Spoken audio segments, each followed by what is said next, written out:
रात के करीब 1 बज रहे थे। अमन अपने स्कूटर पर काम से लौट रहा था। उसके घर तक जाने का एक छोटा रास्ता था जो पुराने कब्रिस्तान के पीछे से जाता था। गांव वाले हमेशा कहते थे, उस रास्ते से मत जाना, आधी रात के बाद वहां कोई नहीं जाता। पर अमन को जल्दी थी और उसने वही रास्ता चुन लिया। हवा ठंडी थी और सन्नाटा इतना गहरा कि इंजन की आवाज गूंज रही थी। फिर उसे लगा जैसे पीछे कोई चल रहा है, धीरे धीरे, हर कदम पर उसी की रफ्तार में। दीवार के उस पार रास्ते के किनारे एक टूटी हुई दीवार थी जो कब्रिस्तान को सड़क से अलग करती थी। अमन ने टॉर्च मारी। दीवार के उस पार किसी ने सफेद कपड़े में सिर झुका रखा था, जैसे कोई मिट्टी खोद रहा हो। उसने आवाज दी, कौन है वहां?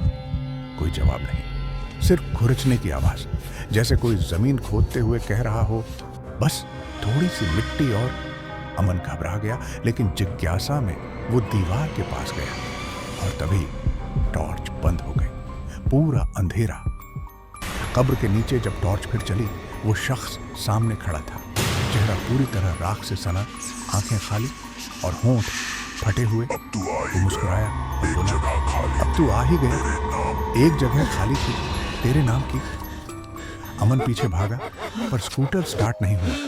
वो पैदल भागता हुआ दीवार के दूसरी ओर पहुंचा, लेकिन अचानक पैर कुछ नरम चीज पर पड़ा। नीचे देखा, ताजा खुदी हुई कब्र थी जिस पर लकड़ी की पट्टी लगी थी और उस पर नाम खुदा था, अमन।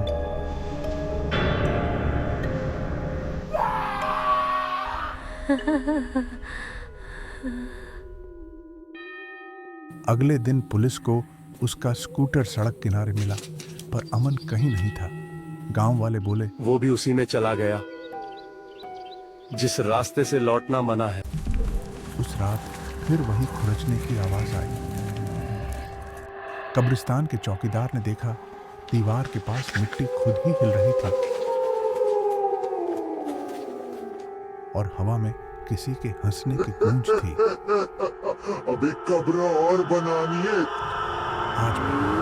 आज भी जो लोग उस रास्ते से रात को गुजरते हैं, उन्हें सड़क किनारे दीवार के पीछे सफेद कपड़े में कोई दिखता है।